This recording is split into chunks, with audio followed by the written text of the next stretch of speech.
Well, welcome everyone to the No Dice No Glory roundtable for the HMGS CyberCon. I'm going to be your moderator today, James Copeland, and I'm joined by Tyler Stone and our guest of honor, Mr. Benerson Little. Mr. Little, thank you for joining us. Thank you for having me. And you are going to be talking to us today about boarding actions. Primarily, I was going to look a little bit just at ship-to-ship actions, a few basic things I want to cover on that, some misconceptions, but predominantly on boarding actions. It's kind of easier to pick one simple area in this and superficially cover it than try to cover everything in an hour. That sounds awesome to me. Just so everyone listening has an idea, Mr. Little will give his presentation, and at the end we'll have a short Q&A session. So if you all have any questions during the session, just type them in chat, and Mr. Stone and myself will take a quorum of them and pass those on to Mr. Little at the end. But without further ado, I'd like to hand it over to Mr. Little, and we'll start with his presentation. All right, thank you. And I have a request that if you could kind of keep me on subject. Tyler knows my wife's not here to stop me. I can get off subject very easily or into little tangents that they're interesting. I know to me, I'm, Tyler and types like that, but if you want to try to keep me on track would be good. Quick background, what I really want to talk about here is sea roving tactics. Those would be the tactics of pirates, buccaneers, privateers, and even naval commerce raiders. Basically, anybody who's trying to attack a ship primarily for profit. I'll say up front that about probably better than 90% of these cases, the prey, once it was caught, once you got within range, they surrendered. Basically, they weren't going to put up a fight. Merchant crews were small. It's very difficult to man all the guns, even on an armed merchantman, and manage the ship at the same time. And if you've got even a small privateer with 10, 16 guns running up alongside with a crew of anywhere from 50 to 100 persons, and you've got maybe anywhere from 15 to 25 max for your average merchantman, you're probably going to give up because you're going to get hurt. You're probably going to lose your cargo. There's a chance you might be able to ransom your cargo. So surrender is likely in most of those cases. But you actually did have some fights, so we'll concentrate on that. The real engagements. People who would fight back would be, I'm sorry, go ahead. I'm sorry. If it makes you feel any better, in the modern Navy, it's not much better. We'll have an aircraft carrier with a 5,000-man crew, and we still have trouble getting enough people to serve food. So, yeah, it's there are actually recommended breakdowns of how to take a merchant crew and divide it for a fight. And we're talking about. We'll talk about this a little bit in fighting sail, the actual sail that a ship would fight under. But you wanted to, essentially, we'll go ahead and take a look at that right now since we've got this picture up. This is an early 18th century painting by Peter Monamy, I think. Two two-deckers, a small Spanish two-decker, a larger English two-decker. The sea's running high enough that they've got the lower ports closed so they don't get flooded. The waves don't come washing into the ports and over the guns and possibly even founder the ship. But this is an excellent depiction of pretty much the average fighting sail that ships would fight under. It's basically topsails. One of them has the foresail set. The other one has it up in brails. And they basically either furled or brailed the mizzen because they're not necessary. And the primary reason for this is so that you can have a minimal amount of crew to manage the sails in time of action. The more sail you set and you're trying to maneuver, the more crew you're going to have to take away from the guns and small arms.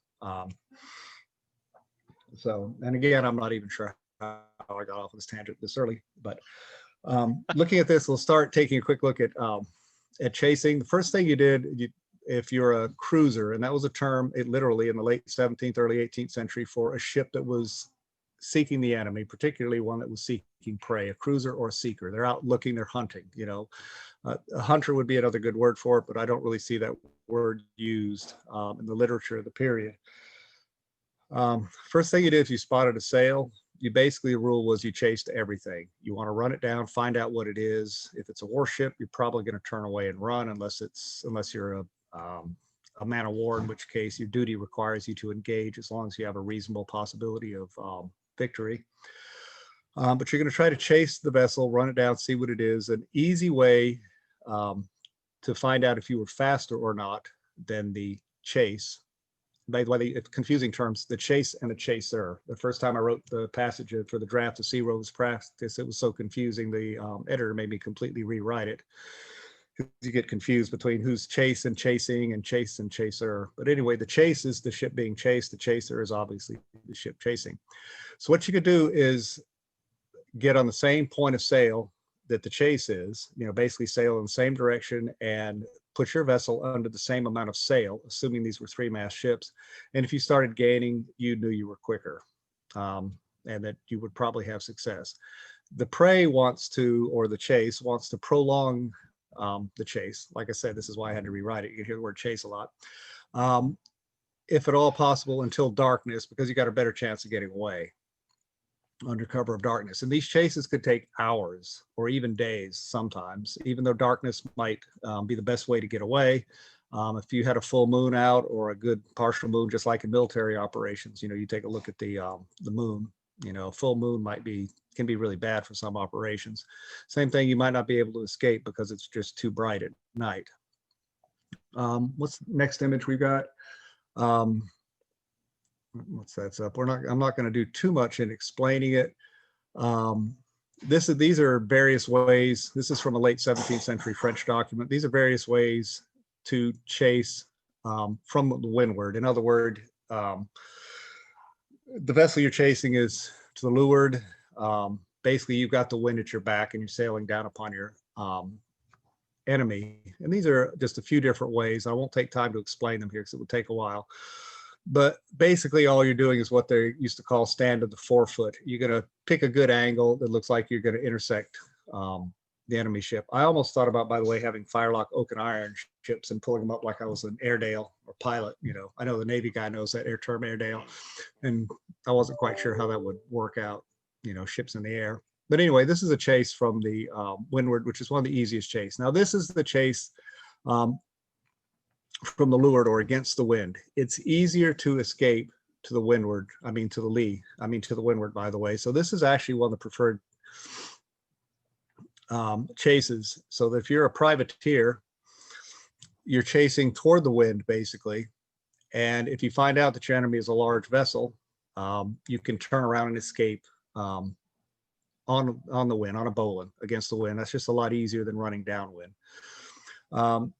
The bottom image here is kind of a classic. Basically, you sail until you're basically look like you're a beam of the chase, and then you cut in at an angle until you come a beam or abreast of the ship on the opposite side. And once you do that, then you cut back again until you're a beam, and you basically make the zigzag pattern. There's a modern book that has a really nice image of this. I can't think of the name right now. I think it's about privateers during the American Revolution, but basically it's the same image here. This is an old classic way of chasing a ship that is chasing a ship to the windward, if you're down to the leeward. Okay, this is kind of your classic, what we want to talk in here, types of ship-to-ship actions. I'll do a little bit of following my... I'm guessing this is what happens when you fail to escape. fail the chase. Pretty much. Now, we all, especially if you've grown up on Hornblower series books and things, that's what we really like to see in film and read in books and study is the classic rencontre, the ship-to-ship single combat at sea, the maneuvering type where the two ships are really engaging almost like fencers. They're trying to get back and forth and cut across the stern. And that was one form of these ship-to-ship actions, but that took trained, disciplined crews who really knew what they were doing. A lot of the actions were much simpler.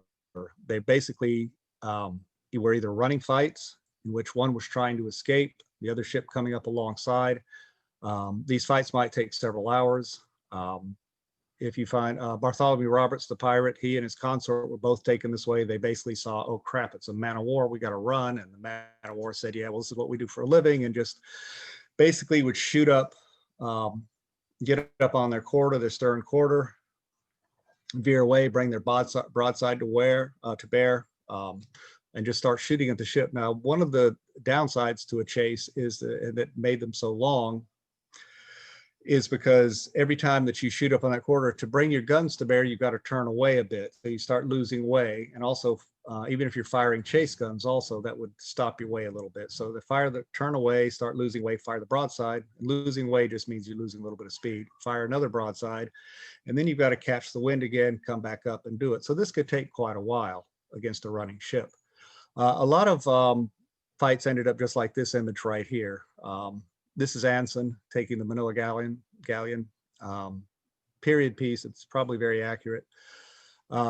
Is one of the ships would either lie by, brace its sails against the wind and just say, heck, I'm a big ship, I'm going to let you fight, or just pick a point of sail, usually sailing large, which is wind to beam or wind on the quarter, and just slug it out. And the ships that tended to do this tended to be larger merchantmen saying, well, I'm a big ship, whatever you want to do, I think I can take your broadsides. And often they would fight from close quarters. We'll talk about that in a minute. And this is another one of the forms you've signed. Lying like a log was actually something a term that they actually used. This is from an 18th century, I think it's 18th century. I can't remember what source I scanned this from.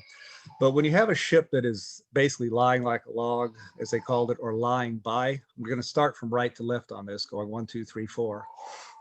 The ship under sail that's maneuvering can shoot up, basically luff, fire a broadside on the quarter, and how am I losing my mind on this term? Basically back astern, as you're seeing right here, and then release the other broadside. And this was a recommended tactic against a ship that was just sitting there and lying by, not really actively maneuvering. There were ways to thwart techniques like this. But if you had someone who just was going to sit there and say, hey, I'm going to take your broadsides, I'm a big ship, this is one of the safest ways to do it. Fire on the quarter where they can't bring all their guns to bear, and then back under the stern and fire your opposite broadside. And there's a fourth type of fight, you might say, and that's when your cruiser is your privateer, your pirate is basically going to run straight at the enemy, and all they want to do is come alongside to board. This was a very popular tactic among buccaneers and a lot of small privateers because they were usually approaching from the windward. That would mean that your deck is angled a little bit so that you're exposed to enemy fire. Buccaneers with their muskets would all lay down under cover under the gunwale so that they'd receive the minimum amount of enemy fire. And then once they got within about, preferably 100 yards, but within about 250 yards, they could get up, and that's maximum effective range back then of a musket. You can't really hit anything at that range. They would open fire, and then once they got within about 100 yards, they would start firing muskets and great guns, cannon, if they had them, and swivels at enemy gun ports, enemy decks. And basically what you're trying to do is what same thing you would do today, suppress enemy fire, keep them down so you can come along and board. Let's see. Any questions on that or anything? I actually had another point I was trying to make, and like I said, Tyler knows I get sidetracked a bit, and I'll tend to forget some of these things. Something that immediately comes to my mind, you were talking about against a non-maneuvering combatant, someone that's just going to sit there and wait for you to come alongside. Mhm. Basically, the idea, what you're trying to say, is you're just taking turns on your starboard port side broadsides, just wearing them down Exactly. while Yes. minimizing the risk to your own ship. Exactly. If you're a cruiser or a seeker, as opposed to a man of war, I mean, even this is actually true in men of war too, but less so. You don't want to get shot to pieces in a firefight, a fight at sea, because one, now your vessel's damaged, you can't make your escape. If a man of war shows up on the horizon, you've got a problem. If you've been shot to pieces, you basically want to do the minimal amount of damage to your vessel. And if you want to take the other vessel as a prize, you want to minimize the damage you do to that one as well. Now, that's not all. You can't always do that. Some of these fights were slugfests, that went on for hours. That's interesting to hear that in the 17th century that was the preferred means of, because that's the same thing we see today off the Somali coast with piracy action today. Is they'll come up along the rear of the aft quarter of the boat and try to come up the backside or wear them down with I mean, sometimes piracy action is a skiff to a little Mhm. dhow boat, but it's the same thing. They'll come up from the rear quarter where there's less defensive structure. So Yeah, and once they get under that stern as well, it was the same thing in the 17th century. If you were attacking by a small boat, the stern is still good because there's a lot of overhang there that will help protect you from fire. And in the 17th century, for that matter, there was also a technique I'll mention right here. It's called wedging the rudder. If you could get up in a small craft up under that, you just basically take your wooden mallet and wooden wedges and you hammer them between the rudder and the stern post so that basically the vessel can't steer anymore. now you have a NASCAR race going on. Oh, we can turn right. Um, let's see, looking at my watch, I want to at least spend half an hour on boarding. We talked about a little bit about sail plan already, crew distribution, but basically what that meant was that you wanted to put minimal people managing the ship. You want to put everybody on weapons, as many people as you could on the weapons. You're going to have your carpenter below decks, especially on a larger vessel that might have wings, which is a small area. I'll talk, yeah, hold this image right here, or actually go back if you could to the other one for a second. Yeah. In a second, I want to talk about, yeah, let's just, I'm trying to take a look here. Yeah, hang out here just for a second. We'll get into some shot types in just a minute. But anyway, crew distribution, your carpenter's below decks. And maybe is made on a larger vessel. He's got a hammer and essentially stoppers if you get any shot between wind and water, which is basically shot at the water line. And this leads me right into something we'll talk real quick about is the weather gauge versus the lee gauge. I may cheat here and take a look at a couple of my notes if I have to cover everything. But the weather gauge means your upwind of your enemy. And there are a few virtues of that. That basically gives you a lot better control, okay, over the engagement. You can break away from the engagement, essentially sail upwind easier than you can downwind, easier escape if need be. It's easier to board from the windward because, to put in simple terms, basically the wind is going to blow you down upon your enemy as opposed to trying to turn up, which is much more difficult. Smoke from your guns, and there is a lot of smoke if you've ever fired great guns, cannon, or even a musket, it produces a lot of smoke, and the smoke's going to drift down on the enemy. And also coming up from the weather gauge can even take the wind out of your enemy's sail and essentially stall them temporarily.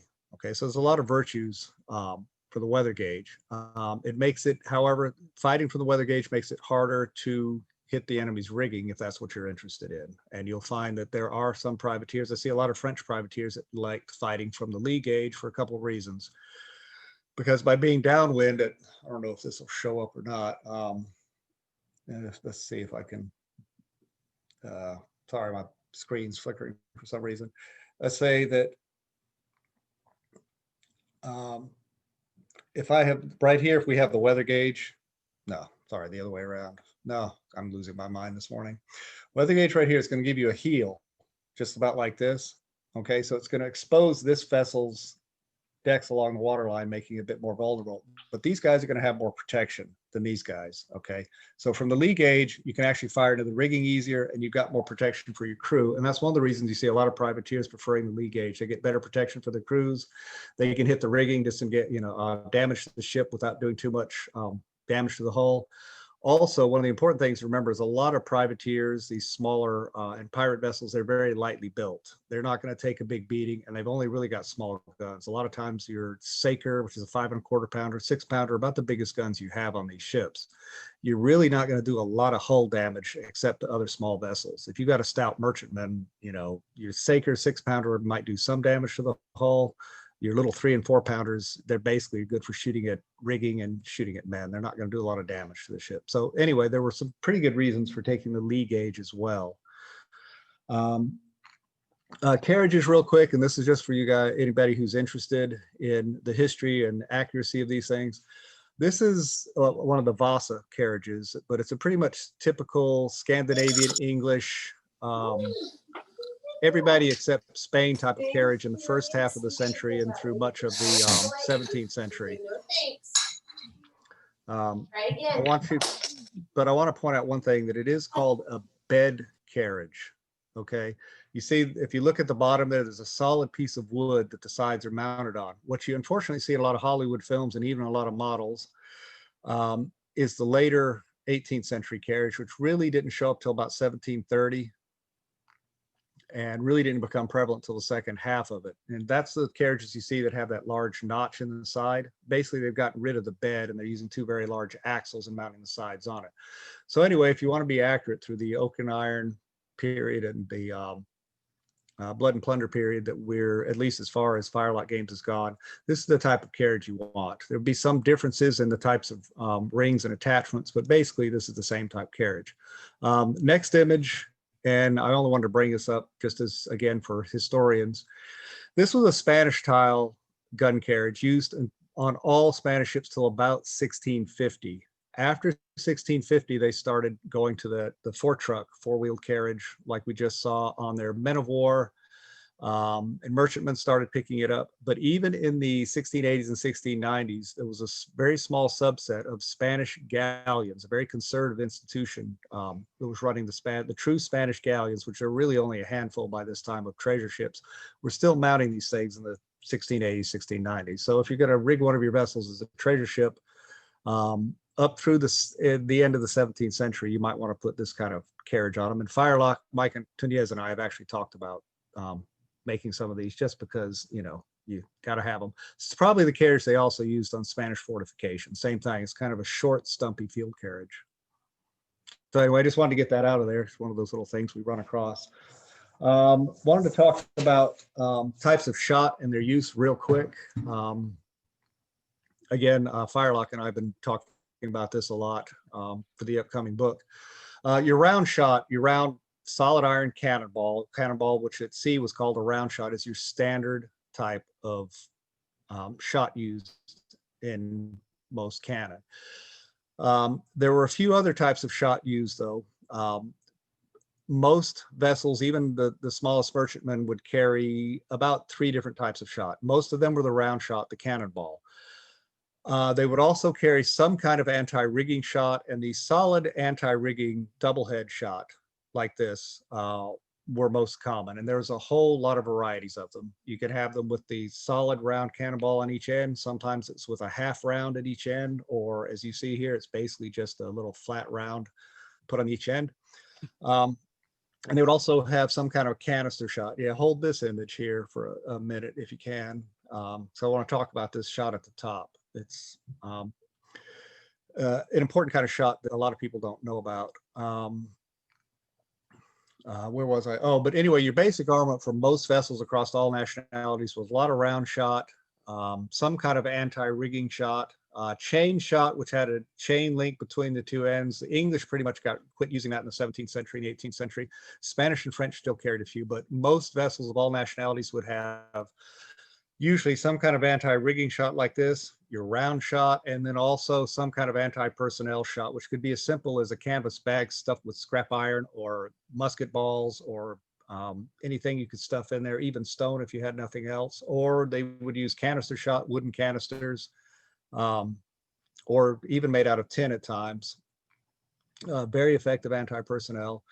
Grape shot was used through the 17th century, but you don't see it very often, probably because it's kind of labor intensive to create. You have basically a wooden base, a wooden rod that comes up, you stack the shot around it, then it's wrapped in a bag, and you use tarred marlin basically to go in between each of the balls to kind of, you've probably seen these in museums, but you don't really see them a lot in ships' inventories that I've seen, even though they were around. Now the shot I want to talk to right here, this bar shot, which this is not a bar shot, and it's not a pestle shot. This is from the Whittam Museum. I don't know, they certainly didn't talk to me about this. I don't know what historian put this together, but this is called, at the time was called hammered doublehead or wrought. It's basically a wrought iron doublehead shot. And its primary use is not really anti-rigging, but is used against the hull. It was really popular in the 17th century at close range to use a round shot and then stuff a bunch of metal bars on top of it, or sometimes this double-headed bar shot you've got down here against the hull. The problem is this double head on the bottom is a cast shot. and it will break. If it hits a bolt in the side of a ship, and there are lots of them in the timbers, it'll break. It's really useful only for rigging. Often they would use wrought iron bars, which is really a rigging shot, but at close range, they would use them at the hulls as well. Now this wrought double head serves that purpose really well. It's a heavier shot. It's wrought iron, so it's not going to break. It was supposed to be a great shot for using against rudder heads, for example, which have a lot of iron work on them. You break the rudder head with it. You could shoot it at the ship side at close range, and it helps not only create splinters, but it punches through and will break a lot of the iron work in the ship side as well. So anyway, next picture I think is of another version of that same thing. Yeah, this is from the French Museum, same type of shot. It's just a wrought iron shot that's supposed to be really effective against ship sides. And yeah, Mike Teniez and we're trying to work this into some information. I know Mike said that people have been more interested in using different kinds of shot for some of the games too. So we've been looking at a lot of these. So with its effectiveness Next, more so against rigging, you said not effective against a hull. Now, would they have used this on well, like a the thinner wrought ship? iron shot here is solid enough to hit the hull, but the double head shot, if it's cast, and most of those were cast metal, like that bottom one, that's going to break when it hits an iron bolt in the side of a ship. This shot is really designed for doing damage to rigging, sails, masts, spars, like timbers above, tearing things up, but it's probably going to break when it hits anything really hard. It's an anti-rigging shot, but this, you could use that other one. This is just an image, a Van de Velde drawing of hull damage of some Dutch vessels during the Anglo-Dutch Wars in the 17th century. I think I've got a close-up or two after this, or one close-up. But you can see from a really close battle, I mean, these are all shot. This is all damage done to the side of the ship. It's missing gun port lids. Shot could dismount guns. Shot would bounce off guns in the ports if it hit it, killing men. And the idea of getting close and do this was, it is not, Mythbusters were wrong. Splinters actually killed far more people than round shot actually did at this range, because the round shot's probably hitting the side and it's reduced in velocity, but it's creating massive numbers of splinters. And I don't want to pick on them too much, but their entire, let's just say that there's overwhelming documentary evidence. This is from the Erie Maritime Museum up in Pennsylvania, and they actually, from battle between the Niagara and, when I start talking, I can't remember anything. But this will give you an idea of at close range what round shot will actually do to a ship's side and the splinters. I think we've got a couple more images Yeah, of saying this. I mean, that splinters didn't kill many people. That's a this, yeah, ridiculous amount of wood. you can look at the damage. People are losing limbs and legs from this. They're dying from gangrene from it. They're getting killed outright. And I mean, if you've ever actually just banged your head on something hard and wooden, you know exactly, how much damage that can do. Now imagine these things are coming flying at you. They're going to tear you up. Really, I mean, it's not that round shot didn't kill people, especially on open decks, but it's really splinters that were causing the damage. It's Even just, if it didn't kill you, if I got hit by that's like a mhm. 4x4. If I got hit by a 4x4 going 60 Yep. miles an hour, It's going to tear you up. I you're not mean, going to be willing to fight much longer. yeah. And any kind of major wounds to your extremities, they're just going to amputate the limb, because they, I mean, I've seen things where they've sewn guys up with 200 sutures and got them back going, but it's going to do a lot of damage. Hey, we're almost on time. Where we are, I'm actually keeping track by running through this pretty quickly. Okay, we'll talk about actual boarding actions for the next 30 minutes. This is from the Seahawk, great film with Errol Flynn. I love it. It's 1940, I think it was made. I've got a whole collection of these for years, been collecting old film stills. And this is your classic Hollywood version of ships coming together and they're boarding. You got everybody on deck and they're waving cutlasses, and, a couple of guys have pistols. This is how you get slaughtered. If this is exactly not how you want to board an enemy ship, because their great guns are firing. They're going to be firing muskets, which was a prominent arm on all vessels at this time. You had lots of musketeers, and they're basically just going to wipe anybody who's standing up on the gunwales like this. The reality is, for boarding, is you wanted to get as close as you can, keep as many of your people under cover, but as you grew close, primary way you wanted to board was, let's see. I'll just do a couple of general observations and try to keep to my outline, and I'll show you some things with some arms in just a minute. But essentially you want to come on alongside using your firepower, your swivel guns, your great guns, and especially your musketry to suppress the enemy, to keep them under cover. And then you want to saturate the deck with grenades and fire pots, which I'll talk about in a minute. And only once those things have all detonated, you've cleared the deck of enemy, if there's even any enemy on deck, because we'll talk about this in a second, they may be in close quarters. You've cleared the deck, cleared their powder chests. We'll talk about those in a minute, which are explosive devices set on deck. You've got that cleared, and then only then would you board. Okay, and I've got an image. Well, when we get to it, we'll talk about best places and ways to board. But anyway, swivel guns were one of the were a very effective way of helping clear the enemy's decks as you came close. These things were not really used out beyond 60 yards. This is actually a traditionally made modern version, but it's wrought iron. I met the guy who actually made this. We were out testing it in Denmark for a TV show many years ago. This is what was called a chamber. Can we go back to that picture just real quick? Just show you guys something. If you see references to chambers, that was sometimes used for this whole gun or a paterero. And specifically a chamber was this is a powder, your powder container in the breech of the gun. Okay, you put powder and a Tompkin in it, little wooden Tompkin or a piece of oakum stuffed in on top of the powder. You loaded the shot into the barrel from the breech, along with another little piece of oakum wadding just put in there. And then you put the chamber in there and you hammered an iron wedge behind it. What we saw when we tested this, and also what I've read 17th and 18th century accounts is that this is not a good seal between the chamber and the barrel, and it blows sparks and fire and everything out of there. So aiming it, basically, I'm pretty sure the gunner just kind of aimed it, well, that looks good. And as he's sticking the match, tucked his head away. Now, by the way, just a real quick, something on priming all great guns and swivels. You pour the powder into the vent right there, but then they actually poured some outside the vent, leading up to the vent, and then crushed it with the powder horn as well, because that would make it take fire better. If you stick your match, which is usually a 3-braided cord, right on top of that vent, this thing's going to shoot flame out for about 6 feet. Okay, and it's going to blow that match wick apart right there, and then your match doesn't work anymore. So basically, and if you see later guns, they actually have an impression. If you ever seen that shallow impression around the vent, that's for pouring powder into outside beyond the vent, and then you crush it. The crushed powder will take fire better, and you stick your vent to that. But anyway, I'm pretty sure these guys fired it, tucked their heads, and said, "Oh hell," As a matter of fact, if you look at this, we fired it remotely because the guy who made it was like, "I'm not sticking my face behind that." You can actually see a burning ember coming out of the breech right there at the bottom of the screen. Okay, we did this at about a 60-yard range. It's fairly accurate at 60. It surprised me how accurate it was, up to 60 yards.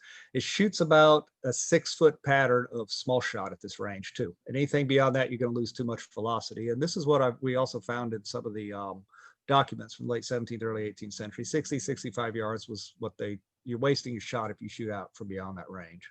About how much shot did you put into this thing? I don't remember what the amount of powder was in it, but probably had about a couple dozen. We did both flint, and I think we did musket balls as well, a couple dozen musket balls. Now, this is a fairly large caliber. Probably had about, what was it, probably 1 3/4, 2-inch muzzle, 1 to 2 pounder maybe. But these would be fired from the rails. You also had more conventional swivel guns that look just like cannon. You just load them just like a regular cannon. And if you keep me here saying cannon, a cannon at sea is a gun. Okay, it's a gun. It's a great gun. They used to say if it's carriage mounted or a carriage gun, but it's a gun. It's like I'm not gonna tell. You've been in the Navy, you have gunner's mates. You don't have cannon mates. Okay. It's a cannon when it's on shore. Okay. Grenades, I could spend an hour talking about these various forms of fireworks, as they used to call them, because there's a lot of really bad information out there, including from some scholars or supposed scholars who apparently have never actually worked with explosives before. And they haven't talked to military people who've used these. This is your standard cast iron grenade. This is from an 18th century ship wreck. I just took this from the Rijksmuseum.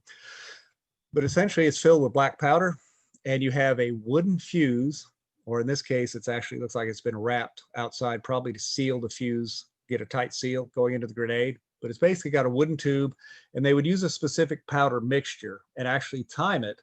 And I mean, these things would burn for up to about 16 seconds. You know, modern military, you know, if we're using improvised munitions, or even if you're using anything with fuse, you test the fuse. These guys weren't stupid. They would go test their mixture so they, you know how long they could safely hold this thing.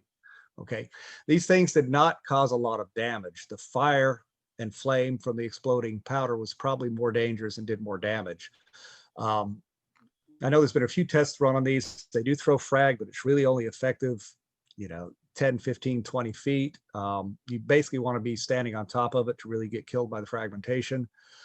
One author, I think around 1700, said that the thickness of 2 port sails would stop the fragmentation from these. And a port sail is basically, it's just a canvas sail, but it's 2 to 3 times as thick. It was basically used, not to get too technical here, but when a ship was loading shingle or ballast, in harbor, some of that stuff gets spilled over the side. And if the ships keep coming in the same place and, anchoring to load shingle, eventually you're going to lose, vessels may run aground. It's just going to keep building up. So they would hang port sails. These are sails hung on the side, kind of just like a bag, so that it would catch any shingle that was spilled. And they're basically just a very thick, sturdy sail, about 2, maybe 3 times thicker than average canvas. So anyway, well, with this size, it looks like this would carry a very small powder charge. It doesn't. It is. It's a little bit larger than modern hand grenades, but it'll fit easily in your hand. You're looking at 3.5 inches in there, and that's basically. But anyway, the fragmentation can hurt people, but it's really a fire that's going to set. It's going to. It'll start fires. It'll burn. It can burn you to the bone. It set cartridges on fire, exploding. There's plenty of accounts of cartridges exploding, running up and down the deck because there's been spilled powder and the cartridges aren't protected. They actually would use leather hides to try to cover a lot of this stuff up to prevent this from happening. Now, this is a fire pot. This is from the wreck of La Belle. These were very, very common, and I need to send an email to the researchers did an excellent job on the La Belle, 1683, one of LaSalle's supply ship that ran aground off Texas coast. In its most simple form, these were filled with black powder. You had leather or parchment or something, or even a wooden stopper, as you have the case here, put on the top. And then you tied slow match to each of these ears on the side, and you'd light each end of the slow match. And then you take another longer piece of slow match, tie it to one ear, then tie it to the opposite ear, 2 or 3 feet. And that was basically your handle with which you could spin it and sling these things.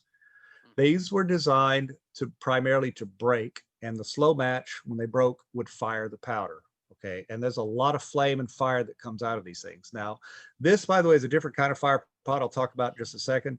When they're filled with black powder, well, I'll give you a quick anecdote. This was for a defunct series, Digging for the Truth or something. They went into a new season with new actors. It was all messed up. And they fired it, and they cut all of our we were supposed to be the season opener, and they cut it down to an hour and threw all of our great footage out. This was supposed to be about Barbary Corsairs and use of fire pots, and this looks really cool, and this is why they went with it. But this is actually a fire pot that's designed to set fire to vessels, which is the last thing you do as a privateer when you're boarding your enemy. You don't throw this aboard. This burns like thermite. This stuff will burn for 10, 20 minutes, and it's designed to set wood afire. But at the end of this, we had 1 or 2 of these left over. So I talked to Jens and said, hey, let's use the rest of your black powder and just fire these off like you would a conventional. And it's really cool. I mean, it's a big flash, not very much fragmentation from them, but you wouldn't want to be within 10 feet of one of these carrying 2 or 3 pounds of black powder, because it would burn you to the bone. I mean, you're probably going to kill you. Can we go back to the previous picture real quick? A couple of things I wanted to point out about this. Now, in its simplest form, I said this is filled with black powder, and you have slow match, and it's designed to break. Now, if you're worried about it not breaking, you still want it to explode, so you put a fuse in the top. And if you look at the bottom at where that wooden disc is, that's what that secondary fuse is for. That's in case this doesn't break. Okay, you've got basically it's double primed, in modern, military terminology. It's going to go off even if it doesn't break, because a slow match will fire it if it breaks, because the black powder is going to spill. But if it doesn't, you've got a separate wooden fuse burning down here. Now, what a lot of people would also do, you see a grenade in there, they would stick a second explosive in there, and that's going to fire when the black powder fires. You don't have to light that fuse, unless you could have it where it's sticking out the top, or you could just have the iron grenade stuffed in there. And when the black powder fires, it's going to fire that grenade too, and then you're going to get some better frag, because these clay jars don't throw a lot of fragmentation out. Secondary effects there. Okay. Yeah, I mean, so it's a fairly sophisticated. Now, that said, I'm not sure how smaller ones like this you could throw by hand, have them in your fist and fling it. You see, I've seen images, actually own a couple of images of these things being made in the 17th century by land forces. And they would actually just wing these things around in the air with that lanyard, with that long lanyard to match, and fling them over parapets. I'm really not sure, on a small vessel, that's, I don't want to smack that thing on the gunnel or something overhead and end up, dropping that thing and having it blow up at my feet. Yeah. So these could be very, very dangerous things. Real quick, you're also going to read about glass bottles, and I've heard nonsense about they were thick so they wouldn't break, this and that. Glass bottles were basically just kind of an improvised version of this. You got to, especially case bottles. Actually, let me see if I can reach it. Hang on one second.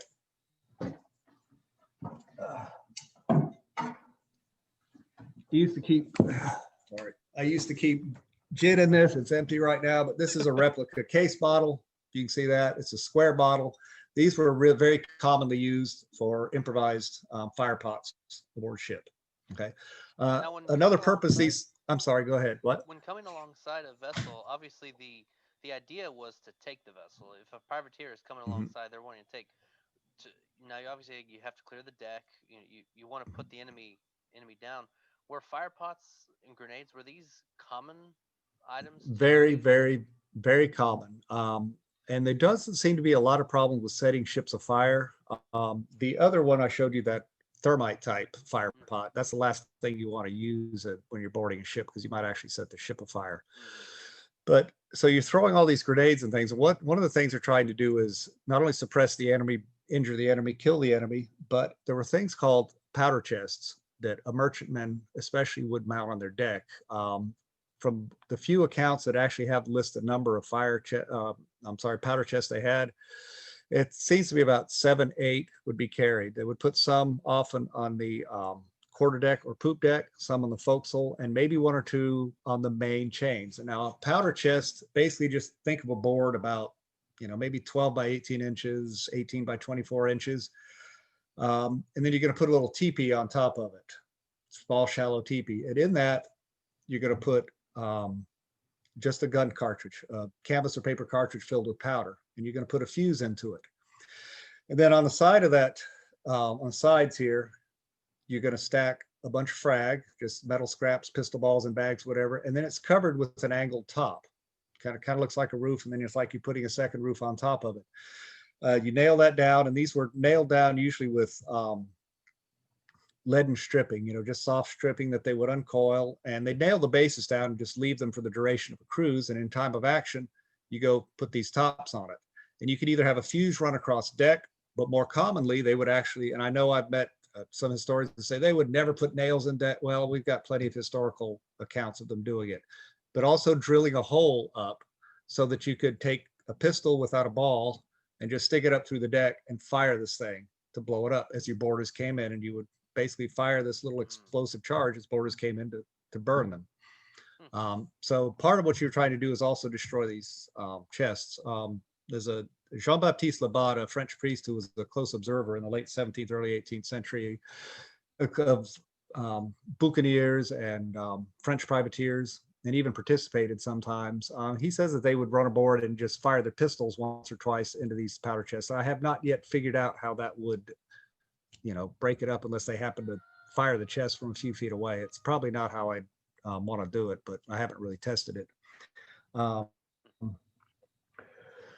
but anyway, when you're coming alongside, you've tried clearing the decks, get rid of the fire pots. One of two things are going to happen next as you come alongside. Actually, wait for that just for a second. Let's talk about coming alongside real quick. Grappling hooks. Once you come alongside, let's see, where are we? I probably don't like the order I put these things in now. Let's see. Oh, I was going to go back a second to the couple of pictures of the Buccaneers. Sure. One more. Yeah, right here. Small arms when you're boarding. These are actually 1680s eyewitness illustrations of French filibusters. It just gives you an idea. These common arms used ashore and in boarding. We have written accounts of boarding actions where basically these guys would board not just wearing their cartridge box, they would often have their muskets with them, especially in the case of close quarters, which we'll talk about in a second. They'd have a cutlass with them. We have an account of one French filibuster attacking an English ship, which was an outright act of piracy. Having a fusil boucanier, the long barrel musket here. These things were often 6 feet or longer. Had 1 or 2 pistols in his belt, his cartridge box, his cutlass. He had a boarding axe, and he had a fire pot. And that's a pretty heavy load, and that's a boarder going in. You'll read in a lot of history books or maritime history books that your basic cutting arms, your arms blanche, used in Navy were the cutlass, the boarding pike, the boarding axe, and the bayonet once it was introduced. And that's all correct. But I've also found a number of accounts of English vessels, late 17th, even the early 18th century, having English bills, brown bills, black bills, which is not just a thrusting line. That's something you could hack and chop. You've got a very detailed account of an English ship fending off a attacker, a Flemish privateer, including having a lot of his men having these brown bills. And the French at the same time often had partisans, very similar. And this was more than would be carried by, for example, officers or anything, or Marines aboard. These were clearly issued to the crew in addition to the boarding pikes. So boarding pike is only useful if you're actually trying to push somebody overboard, if you're standing and fighting on deck. This guy, by the way, this is actually a French filibuster buccaneer ready for a land operation. But again, I want to show it for the basic arms, but just real quick, since I love these illustrations. He's got his buccaneer gun. He's got a paper cartridge with powder and ball in his right hand. These guys were loading with cartridge with powder and ball before most armies were. He's got a pistol tucked in his belt with a lock toward the body. I suspect that in action, they might pull it out and reverse it the other way for quicker access, but no matter, that's speculation. He's got a small powder horn in a pocket. That's used primarily for repriming. If you get just a flash in the pan, you need a powder horn to reprime. He's got his cartridge box in his waist, left front. That's almost certainly a brass hilted cutlass wearing there. And if you see something little squiggle on his chest, that's actually a musket tool. One of the very few depictions I've ever seen anywhere of musket tools, a necessary tool you had to have ready access to.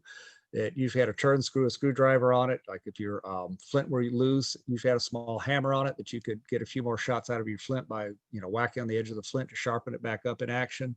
And it usually had a vent pick in it as well for clearing the vent if it got fouled. But anyway, these are your basic arms. They're also used your boarding arms at sea. Let's see, where are we? Oh, next image, coming alongside some really important things. I had read numerous accounts that any ship planning on boarding another one, the first thing they did was get their sprit yard alongside the bowsprit. And I had reasons I figured why they would do that, but it took me a long time before I found written accounts that described it, and then even longer before I found paintings that actually showed it. Both these ships have done this, and there's a couple reasons for it. Taking your main spritsail yard there alongside the bowsprit strengthens the bowsprit. It also keeps that yard from getting ripped off when you board, okay? Especially if you end up running at an angle and the bowsprit hits, so it strengthens it. They've done the same thing with the sprit topsail yard, brought it as vertical as they can, and again, it gets it out of the way, and it may help strengthen that little topmast a little bit. But if you were being attacked and you saw them doing this, you knew their intention was to board. Okay, and it's just nice, at least in this case, we actually have some illustrations showing this. Let's see where we are on images. Oh, next image. This is actually from Sea Rovers practice. Just a variety of boarding methods. Number one is the preferred method of boarding. The best place to board a ship was at the main shrouds. Okay. You get all your people on the quarterdeck, you come alongside right here, and you can put your people into the waist via the main shrouds. It's apparently very difficult to climb up the sides of a ship. I've tried it. Um, I've actually seen I've actually seen people, modern ships, use different techniques, but even back then, there's an account of one English vessel, the one I mentioned about the defending against the Flemish privateer. He actually ordered his crew to cut the ratlins up for 6 feet above the deck so the enemy couldn't use them, and then he greased the shrouds below that and greased every other line hanging on board. Okay, it basically would grease everything so they couldn't, because grabbing lines. But anyway, you want to board at the shrouds. You could board at the bow, forecastle, the forecastle. A lot of times it was alongside, just like number 3. The stern is a poor choice because a lot of ships back then tended to have high sterns, so you've got a long climb and it's going to be very difficult to board at the stern. Boarding at athwart the hawse, as in number 5, really bad idea, because you can only basically board people across the bowsprit one at a time, and your enemy can concentrate all their fire. It's not that this wasn't done, but it's a bad idea. The enemy's going to be able to concentrate the fire as you're boarding. Number 6, if you did that, you got a problem, because your enemy, the M, can bring all their great guns to bear on your vessel. They're just going to open fire on you and just try to rake your decks and do everything else that they can on that. Let me see, what's the last one? Sorry, I'm pulling it up here since my screen is split for some reason. A little You Zoom have bug, I think. boarding athwart the stern is your last one. Yeah, I mean, that right there, you're going to have a hard climb to get in unless you can get it if they happen to have any stern galleries. But you can do a lot of damage if you can bring your great guns to bear, because the stern is a weaker spot you can just rake. But anyway, number 1 is your best bet. The top 3 and 2 and 3 are really how you want to do the boarding actions. Where are we on time?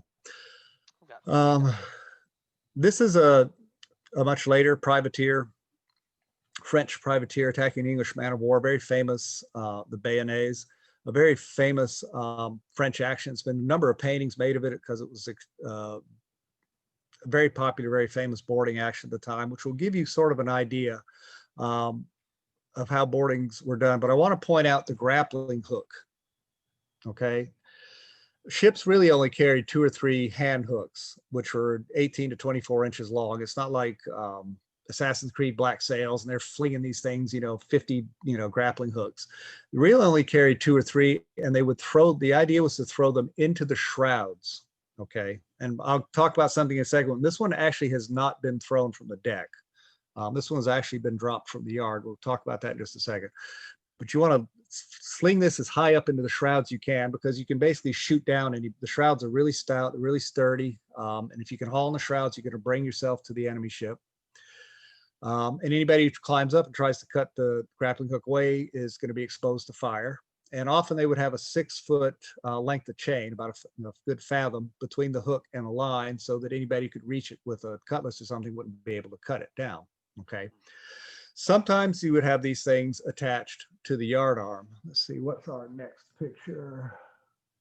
Gotta get mine. Yeah, this is actually a fire ship, but the reason I'm using it here is if you look at the end of all of its yard arms are these very large hooks. Okay, these were called fire grapples or fire grapplings, but often they were used. A ship might carry one of these to lash outboard to its yard on the side of which it was planning on boarding, which would help entangle in the upper rigging. Now, what the French would often do is take some of these larger grappling hooks, and they would run it or reeve it through a block at the end of the yard arm, so that when you came alongside, you could drop it. But then they'd have the second line, which you saw in the previous picture, that you could haul on it. And that's what you see them doing in the previous image. They're hauling on that secondary line. So you could, and this was very common. You see it in late 17th, early 18th century. René Duguay-Trouin, some of the famous French corsairs were very enamored of this practice. Run alongside and drop this larger grappling hook, preferably into your enemy shrouds. Okay. Uh, I put this up because this is a painting of the same image. It does show have that grappling hook hanging from the yard arm. Also want to note here that it's a rather romanticized version, um, because you see men sliding down um, the forestays here. Um, I don't know that that actually happened. And one of the guys, I don't know if you can see it or not, the upper guy sliding down has a cutlass in his teeth. I mean, I have seen accounts, but that's probably not a regular practice. I guess if you had to do it, but you think they'd stick it in the frog in their belt. But anyway, the same action. And what you'll see, what you may have noticed in both of these paintings is it's not a melee on deck. These guys are not, if you have to do an opposed boarding, which is what this is, where people are fighting on deck, and this was usually military, naval ships that were doing this, you really want to board and make a line and fight line to line. You don't want to get everybody broken up. You really want, if you can, get a line, same thing in modern tactics, and press your enemy back line to line. It may not always work that way, but that's really what you want to do. Now we're assuming here that this is people are actually willing to fight on open decks. By the way, late 17th century drawing is very, you can go to the next, the one that was that line drawing we just had. There, very rare to find boarding actions depicted, especially in the late 17th century. Here you have defenders who are still actually on deck. These are warships, but if you look amidships here, you have, there's a long gangway that was very common on a lot of Dutch ships up through the 17th century, connecting the quarterdeck with the forecastle. It's probably 6 to 8 feet wide, open on the sides, and sometimes you ran nettings. The Spanish would often run nettings from this to the sides, netting decks there. But what you see is the attackers trying to assault the defenders below. They're using muskets. They've got boarding pikes, which are really half pikes. They're about 8 feet long. And attempting to make the breach that way by controlling the upper decks and going down. Now, these are all boarding actions that are, I know we're about out of time, but these were boarding actions all carried out when somebody's willing to stand and fight on the deck. And that was usually naval ships doing it because you had huge crews and they would be better placed. Most merchantmen or even some military ships, naval ships, if they were really overpowered, would retreat to what's called closed quarters. Essentially, the ship's bulkheads at the steerage, at the forecastle, even at the poop, they were all heavily barricaded. And they actually had small gun ports so that you could take the guns from the ship's sides and turn them in line.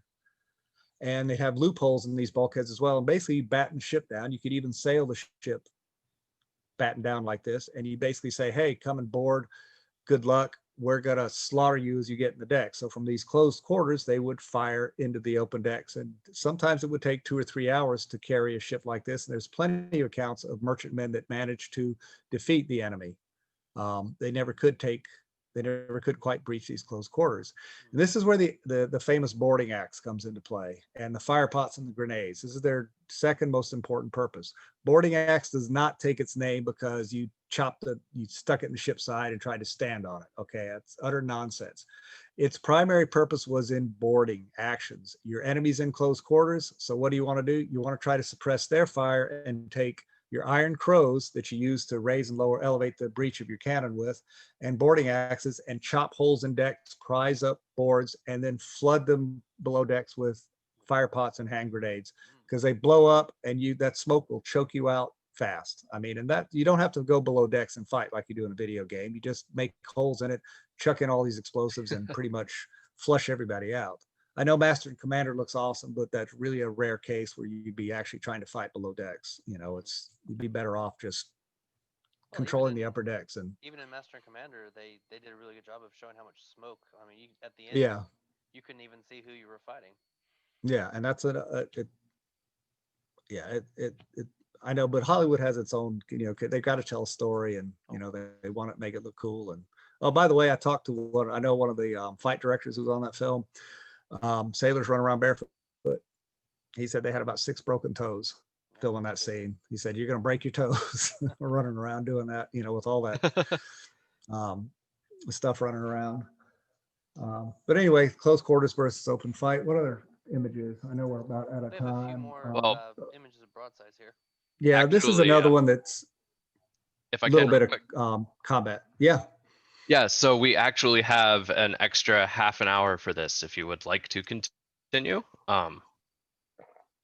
So Yeah, I think my wife we've been given a won't bit kill of a me. reprieve. I told my wife an hour, but we can at least get through this and take some questions. I'll hopefully not be in too much trouble. This again is that earlier image I showed you. I just included it because it's a really beautiful painting. I wish the French Naval Museum would release a high resolution version without the imprint on it, but it really is a beautiful painting, very classic romantic, but very historically accurate too. And it does give you a really good idea of what the boarding action looks like. You've got the French privateer on the left, and they're trying to surge onto that deck and create their line and basically push the enemy down. And they actually did take this warship. You know, it's one of the reasons they trumpet it so much, you know, because, hey, we're a privateer, we took a man of war. Hey, if you win, you You win. know, and it was an English one too, because that's not supposed to happen. Let's see, what do we have? Then this is your Oh yeah, last. a little bit fighting from aloft. I've never seen any or read any account of swordplay aloft. I actually did a blog post on that because you see it in Hollywood all the time. But you did have people firing. You always had musketeers in the top firing. You've actually got some guy who's climbed out on the yard and I don't know what he thinks he's going to hit with that pistol. My experience with flintlock pistols is standing still, you know, 10 yards is about your max range, and you really want to be closer. These guys would actually usually run up and stick it in somebody's ribs and fire. It's really easy to miss. And now imagine that you're on a rolling deck. Plus pistols don't really have, these old flintlock pistols don't have much effective range. You don't get a lot of penetration out beyond 10 yards. I mean, at 10 yards, I've seen a, you know, 1-inch piece of oak stop a pistol ball easily. But anyway, it's just a good idea. People aloft. That's how Nelson was killed, but I'm pretty sure the Marines were probably a little bit more accurate back then, a little bit more disciplined and professional than you had at this time. That's what a Marine would tell you anyway. But Tyler, any Yeah. questions come in while the discussion? So we have, I believe, let's see here. We have one question that came in when we were discussing shot, and it's from David Leticia. It says, was there any difference in the shot quality based on where the shot was forged, especially from areas that had iron with a high carbon content? So I'm assuming the I would difference between imagine French and Spanish shot kind of thing. that's a really good question. I imagine there were, but I don't know that it would have made that much of a difference. I haven't seen anybody complaining about the quality of shot. You know, that's, you know, a good gunner would, of course, have to go through and make sure the shot that he had for his guns actually fit the guns. Often they had different calibers of guns. I don't know that everybody realizes a gun carriage was often marked with not only the number, but either at the carriage or just above the port, they'd often mark the size of the shot to make sure the right shot got to the right gun. You know, the gunners, shot were often rusted. They'd have to, you know, want to beat off all the rust on it and clean them, make sure the shot were clean. So they would fit correctly. There was a lot of windage as well. What I do find a lot of is powder, not shot. I find a lot of complaints in the historical record about powder and the quality of powder. And as a matter of fact, it's so common that if you lost it, you'd often blame it. Well, it's my powder. When Lawrence de Graaf, the famed French, Dutch flibustier in French service, in 1685 fought the admiral and vice admiral, Capitan Almirante of the Armada de Barlovento, to a standstill, basically escaped in a battle that the Spanish fired 60 broadsides at him and shot him to pieces, but he did the same thing to them in a ship that was, Tyler's not in because I love this, you know.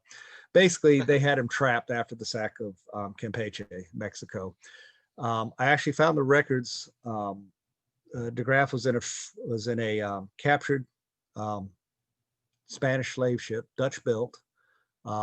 And the tonnage on it was 273 tons, I think, of what they called mercante in Spanish, which is about the equivalent of 325 or so 4 tons Spanish would have, which is basically the same thing as the English tonnage. It's a small vessel.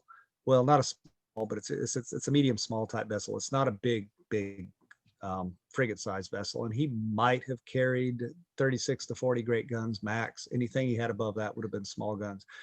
He was facing a Spanish ship of about 650 tons, Dutch built, and 50 some odd great guns. And another one of about 550 tons and about 50 guns. And he managed to, in a great epic maneuvering, rencontre, managed to hold these two ships at bay and escape the next morning. The Spanish, after overnight, decided, well, we retreated. But one of their big complaints was that, well, our powder was bad, and then there was a lot of our sailors were foreigners and they didn't want to fight, and they tried to make captured filibusters fight, man the guns as well. They had a whole litany of excuses, but basically they fired 60 broadsides, and maybe their powder was bad, because 60 broadsides, they should have shot de Graaf to pieces. I mean, he was taking on water and listing, and his stern carriage had basically been shot to pieces, but he was still afloat and got away.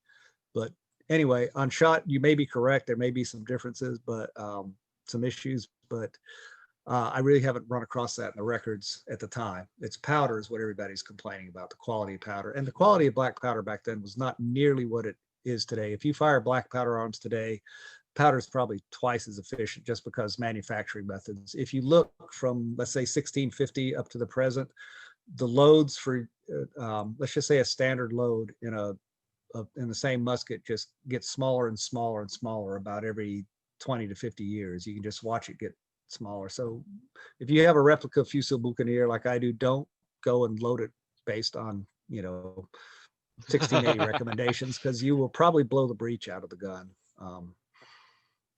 So Mr. Little, We have. actually, I'm sorry, Tyler, if there's other I was gonna say questions. we did have another question, but go on. Just real quick, I know with the Anglo-Dutch wars, that kind of changed the way uh, naval warfare kind of was fought, with the British bringing on, the English bringing on the ships of the line, and using warships more as artillery platforms. Vice here too. Then the idea was basically we get alongside and we chop each other up. Did boarding actions become something more of a smaller ship's way of dealing with battle, or did it migrate to the Caribbean, to the Indian Ocean? um, that's kind of a complex question. Well, sorry, It's, I thought it'd be an I easy mean, one. Never early mind. on, I mean, if you go back, no, it's okay. You can go back to the medieval era, and it was basically boarding actions. Let's go alongside and, shoot crossbow bolts and bows and arrows, and then jump on board and hack each other to death. As artillery got better, it was often better to, especially in naval actions where you're not trying to capture your enemy, you're trying to kill or destroy your enemy. It was better to stand off with guns. You start seeing that in the Spanish Armada. The English were not going to board because, I mean, the Spanish ships were filled with troops. It's just probably just bad idea. Better off standing off and fighting. But for the cases of privateers or seekers or anybody who's trying to capture a ship, boarding is the way to go. Still the And preferred. even then, I've seen a lot of French naval vessels that preferred to board. We're talking really what would vessels smaller than ships of line, up through about what the English called fourth rates. And by the way, every nation had its own separate categories for, it gets complicated. But anyway, what the English would call fourth rates and smaller, let's say up to maybe 50 guns, 50, 56 guns, and maybe 700 tons. You see a lot of boarding actions in them. The French in the late 17th, early 18th century, even warships and privateers were very, very fond of boarding. They said, the sword is our weapon, and close combat is what we like to do. And their basic idea was go in, shoot up the rigging, suppress enemy fire, and then, we're really good at this and we're going to board because, we're French and we like to, So fight. even And with they had a the reputation advent for of a that. better gun, a better cannon artillery piece, boarding was still a prevalent tactic than moving in. Yeah, for the smaller fourth rate and smaller, but also remember that even if you're if you're a man of war, you get prize money if you capture that vessel and send it into port rather than destroying it or shooting it to pieces or anything else. Your captain's going to get a lot of prize. It's not like a privateer where your crew's going to get a bigger share. The crew's still going to get some, but the captain's going to get a lot. They had a lot of reasons for capturing. You get rich that way if you're because naval captains weren't paid that well, and you can imagine the mess it would be right now and how tactics would change in the modern Navy if, captains were getting got prize money and they got the lion's share of it. They'd be doing a lot of things differently. And it's not necessarily good for your military ends. might refuse to fight in some circumstances or attack ships that they shouldn't be attacking. I know there were naval captains cashiered, reprimanded, some even cashiered for sailing after prizes instead of staying there to fight the enemy. They didn't want to let the rich merchantmen get away. They did, instead of standing and fighting the two escort ships, the convoys, they want to go after the merchantmen and say, okay, you got those, I'll see you later, I'm going to go Go get these guys. take what I can, because I'm tired of being poor. Drake famously Yeah. abandoned the English night column, didn't he? Mhm. To chase after the Spanish pay ship when fighting the Armada. He doused all of his lights because he was supposed to be the guy in front leading everybody, and he just kind of skated off and went for the money and left everyone to get lost for a day. He probably just couldn't get over what he was. It's a hard transition going from let me loot and plunder for years to, which, not to get off on a separate subject, but that's really where the rise of piracy in the early 18th century came from. It was, everybody seems to think that these guys just, well, we're a bunch of deserters and we don't like how we're being treated on ships, so let's all go somehow get to New Providence Island and decide we're going to be pirates. No, there were about, at the end of Queen Anne's, there were probably about 1,500 English privateers during Queen Anne's War, but at the end of it, the Jamaican government was really concerned about what these guys were going to do, like turn pirate, because there's always been that threat for generations that if these guys don't have a job, they'll turn pirate. So they're like, okay, I got a great idea. Let's commission them against Spanish pirates. It's peacetime, but Spanish pirates and guardacostas are always acting like pirates. And so they did that. About 800 of these, that's, I don't know, probably a dozen vessels or so, 12, 15 vessels. So they did exactly what every private pirate hunter has ever done. Same thing Kidd did, the same thing they all do. That's attack merchant shipping. It's what Spanish pirate hunters would do. They would attack innocent shipping. You don't want to go after pirates. They might fight back, So they revoked all these English commissions. So then these guys got together and said, whoa, on New Providence, well, okay, let's turn pirate. They won't let us do what we want to do. And I damn sure don't want to be a merchant seaman, and plus the economy's depressed and nobody's going to pay us, and this is a lot more fun, and so that's what we do. That's really where you see the rise of piracy come from. And I've had certain scholars will argue that the Buccaneers weren't pirates because they had government support, and they were really private. Well, so were the pirates of the early 18th century until they started recruiting from captured merchantmen. They were all former privateers too. Basically, it's the same thing. They had the government's back, and then they became pirates when they, threw away their commissions, And now Tyler's, I know, probably heard this rant. I will say this right now when it comes to tactics.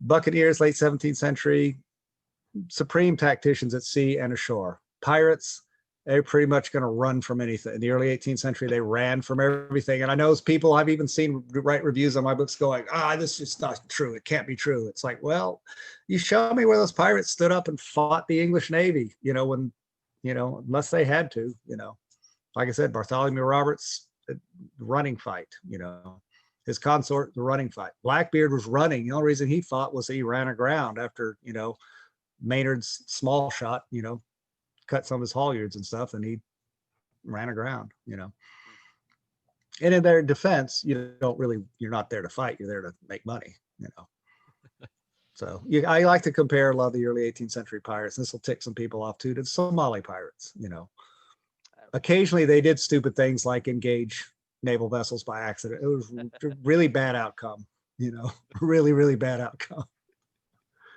Matter of fact, it was usually a bad outcome if there were, security teams aboard the ships they attacked. They never took a ship with armed security aboard. So, and I guess since we got a couple minutes, I'll go into one last little, we're talking about tactics here of merchantmen and whether they should fight. I said early on that a lot of merchantmen would just surrender.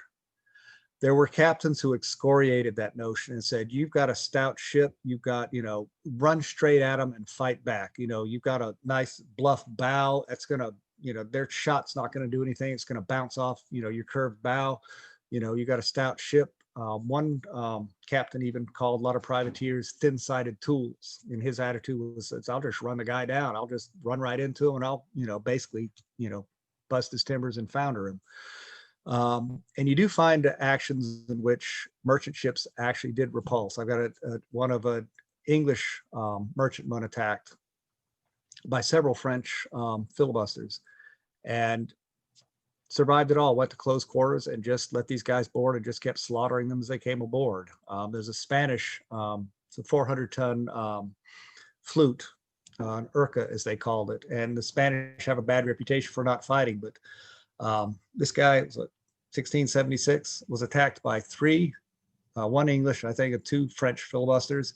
He killed about, well, I don't remember the exact number, it may have been as high as 80, killed and wounded as many as 80, and escaped.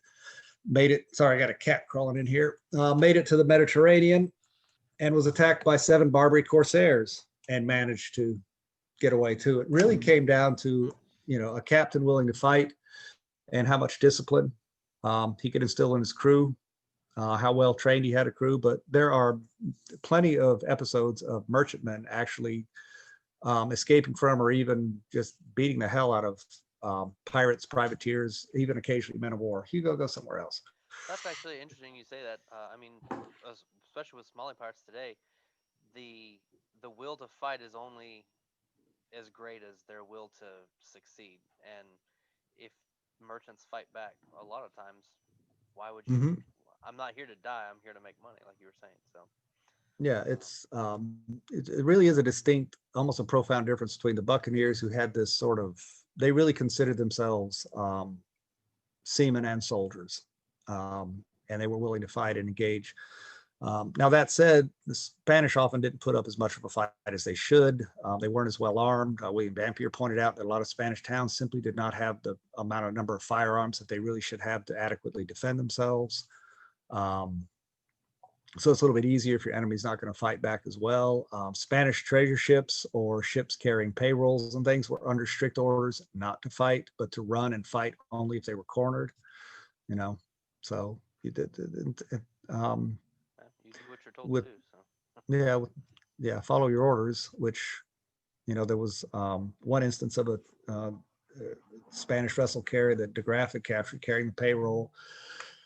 And his officers wanted him to turn and fight. And he said, no, I have my orders. And they were very strict orders. It says you will run, you will not fight unless your enemy comes on, and he eventually got captured, but his officers wanted to fight. As a matter of fact, the Armada that de Graaf fighting the 2 ships of the Armada de Barlavento I mentioned, they had a big council after a whole day's fighting. And it was only one young officer who was just adamant, let's keep fighting and kill these English or these French and Dutch and English dogs. He wanted to fight, but all the officers, they were like, nah, we've had enough. If we lose a ship, that would be worse than if we don't defeat the pirate, and just kind of shrugged their shoulders and gave up. It didn't help that the fleet admiral was basically dying, was in his 80s, and they had to carry him on a daybed up on deck. And, it's not it probably wasn't the most vigorously inspiring thing. That same action, by the way, while we're just comparing anecdotes before my wife comes in here and I'm in trouble. De Graaf was actually wounded during that action. They carried him below decks to the surgeon. And then when he heard the fire from his own guns slacking, he ordered himself carried back up on deck and took command again, those are some of the, the great stories, the great age of naval sail we all like reading about, officers standing up on deck and fire. It's one of the things I liked about the Navy. In a lot of areas in the Navy, ships captains, they're right up there on the bridge. They're I guess you guys have a fighting bridge now well below decks, but not the World War II style, or even back in, my day where you really had the, control of battle was from that bridge up on deck. But, even the, your air wing commander, an aircraft carrier, he's still going to fly. SEAL team, your officers, your junior officers, led the things. And that was one of the things, it's in keeping with that old naval tradition, is that, officers are supposed to be there, be seen, stand up, take charge. They're the ones supposed to be leading. And I'm not picking on any other services, by the way. Don't let me go. But it's actually, I will make one comment on that boarding actions. There was a lot of criticism saying that about captains who led their men in boarding actions. They were saying, no, your place is aboard ship. If we get counterboarded, then you can lead the action. But your place is to be in command and control on ship and let your crew. For Buccaneers, that wasn't going to happen. These guys were voted into office, and they were like, hey, I'm a leader and I'm going to. And if you look at the casualty list, you find a lot of these, especially Buccaneer captains, even privateer captains, getting killed in action because they're doing what they're supposed to do. They're standing up and literally, they're not hiding or crouching or anything. They've got that cutlass out or whatever they are. De Ruyter, the Dutch admiral. There's accounts of him. He's got either his cane or his staff and a cutlass, and he's waving them and pointing. When he attacked Barbados one time, this eyewitnesses said, yeah, you could see him on his poop deck shouting and pointing and standing up and defying shot. And of course, he was killed in 1673. Same thing. But anyway, he had a high casualty rate among officers because they were supposed to be out there leading and not, hey, I'm going to sit back here, you go figure this out for me, kind of stuff. I can understand. Well, thank you, Mr. Benerson, No National Glory, and HMGS. Oh, I'm sorry, Tyler. Did you have something? No. We've only got about 9 minutes left, so I don't think we're gonna skate under the time limit if we take another question here. Well, Mr. Benerson, we would like to thank you for your time today, and everyone for joining us. Thank you so much for making this the success that it will be. Well, hope it was useful. If you guys have any questions, just my email's out on the internet. You can find it and ask me, and then ping me in a couple days. You don't hear back. Like I said, I've got 2 grown kids, but I got 2 little ones too. So, well, the recording of this will be posted on YouTube and the No National Glory message boards, right. where you're more than welcome to take further questions. But Okay. we're gonna pause here and get ready for the next lecture. All right. Thanks a lot. Thank you. Thank you for being here. Thanks.